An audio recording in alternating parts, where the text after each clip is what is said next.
Okay, people, good morning. I am sick. I am here. Let's get this shit on the road. Let me make sure that I have linked to the right places and the right things. And I believe I have. Um, so let me uh, get a couple last second things going. And we will get started here momentarily.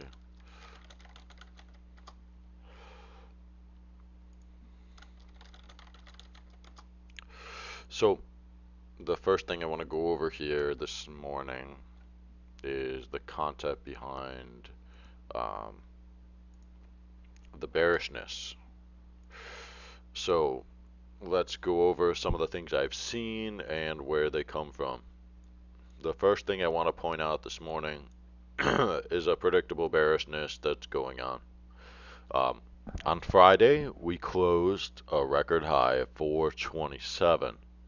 This is quite significant for the SPY for the moment. Obviously, there's gaps all over, and I plot them accordingly, right? But the thing here is this rejection is significant. This is the first moving average we've rejected on a 2 week interval, basically ever. This doesn't happen often. It's happened a few periodic times where we just blast through it, but we've never been below it where we reject at it. That has not occurred in a significant amount of time. Could it be like this? Yes, possible. Could it be like this? Yes, possible. Could it be like this? Yeah, that's pretty possible. Excuse me. So I've been warning about this since around here, 372, something like that. I couldn't find my old post on it, but there was one out there. So I expected a rejection around 426 in the first place. So we gapped down. That's bearish. Why am I looking at the SPY? Because everything follows the SPY. And what do we see? Well, Bitcoin moved up with this morning, and Bitcoin moves down with this morning. Let's add BTC. New price scale. Oh, look at that. The price goes up, just like they expected with the SPY, and now the price goes down, just like the SPY. So we went from 24,000 to 24,150, see it on the left side, and then we didn't go up. We did before it though. Look, we went from 23, we followed all the way through the SPY to the end of the day, and then we started fading. But whatever. Um, Obviously, there's a date issue because of a SPY gap right here, right? So there's some discrepancy there. But my point was just to compare to this morning. What we have here was a pump on thin air, a rejection, and a pivot.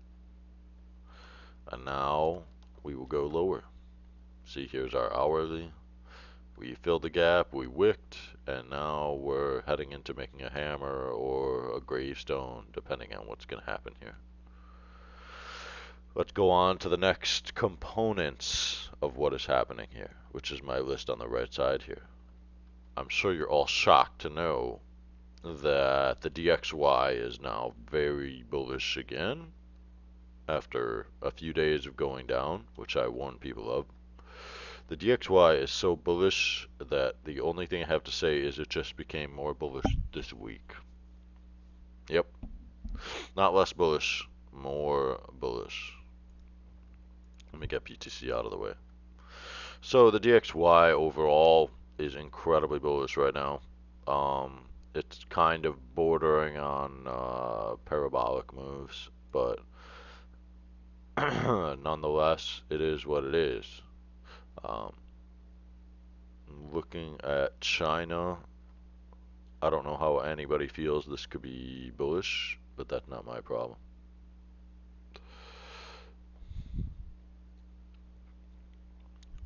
When we look at the VIX, we see the VIX is slowly bleeding down. So people actually have been predicting this drop across the last 2 months somehow. That also means option prices are probably going down. It's probably a good time to buy some option. Catches if VIX pulls one of these again, you'll know we're in a hyper bear rally. Bear, not bull. The European currency versus the US dollar finally hit a dollar parity fairly recently. They're setting up a nice little wedge which should play out like this and go down another 15% or so. At which point it will be great to get some European currency. Another thing we have going on is we have yield inversion. Short-term yields are higher than long-term yields. That's a significant danger to the market, these sort of inversions.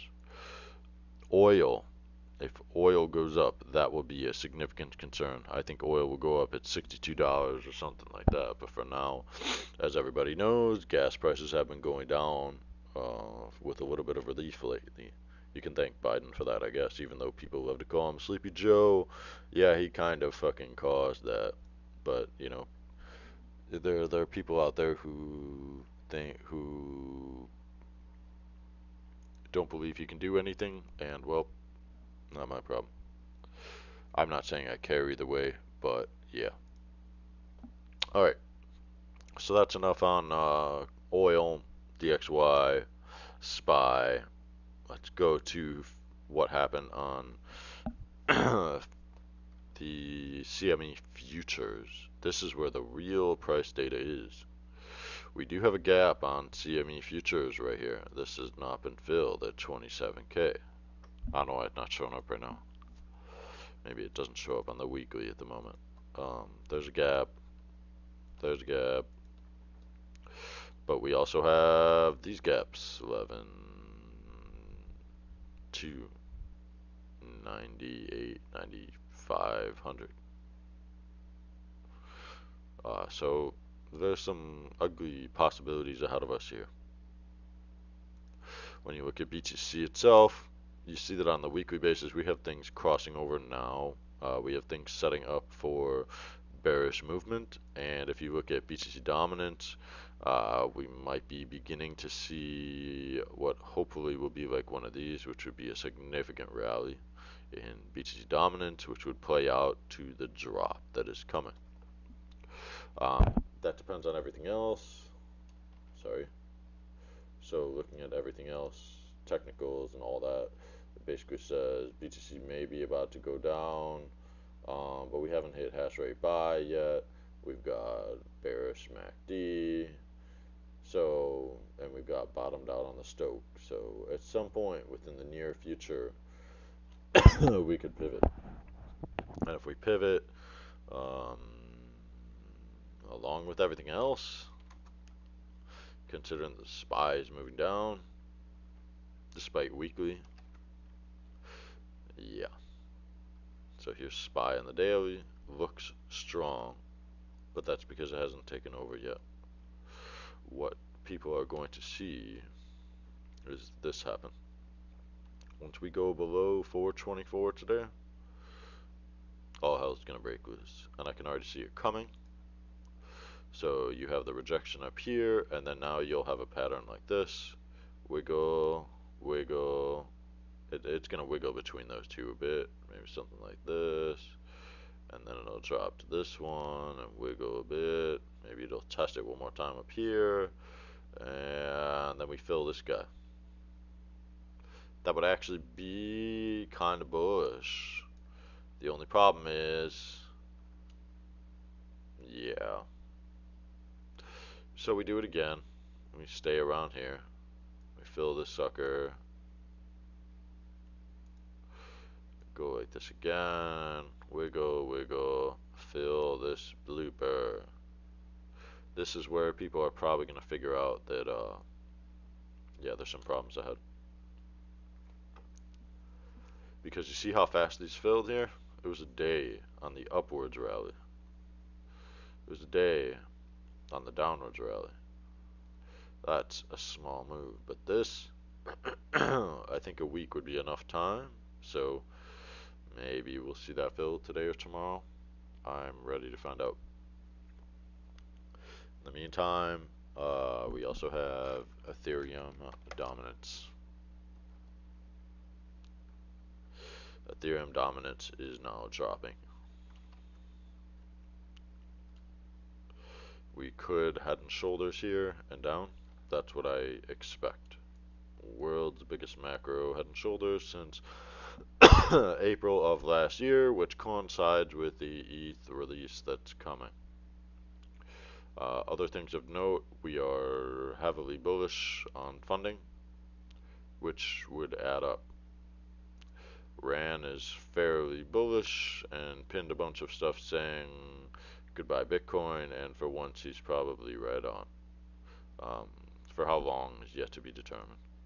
Fear and Greed is showing 45 today, kind of higher than it's been in quite some time,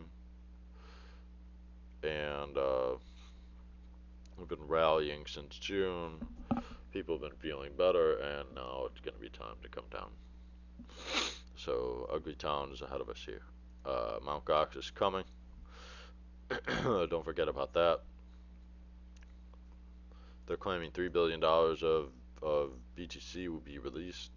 That is not a bullish opportunity in any sort of way. Open interest shows that there hasn't been any on this baby rally down here. Nobody gives a shit. So that tells me that they're going to liquidate more longs, and that's where we're going to see this go down. Looks like people are shorting already, and we'll see how far that goes, but I kind of expect that, yeah, I don't think we're going to see a rally like that, not at this time. That was a pretty strong top signal. So in all, my expectation is drops. I see some exchanges are already negative on the funding. People are capitalizing on this morning, and I think we're going to see some real shit go down. So look for whatever you see in the market today. Look for whatever news comes up, because something is going to be the catalyst of this drop, and I don't know what it's going to be. It could be the rate hike that happened already, but it's coming. So stay safe out there, folks, and get ready for some buys, because that's what you should really be doing. This is a chance to get discounts. This should be exciting because people are stupid. They're gonna sell. People are gonna sell all the way down here. They're gonna sell all the way down here. If you unload and you buy slowly at this shit, you got plenty of opportunities ahead to make insane money by just buying as we drop. But do know that if we drop, we can go 13% on the SPY, which is probably 35-40% plus on BTC. So yeah, be ready.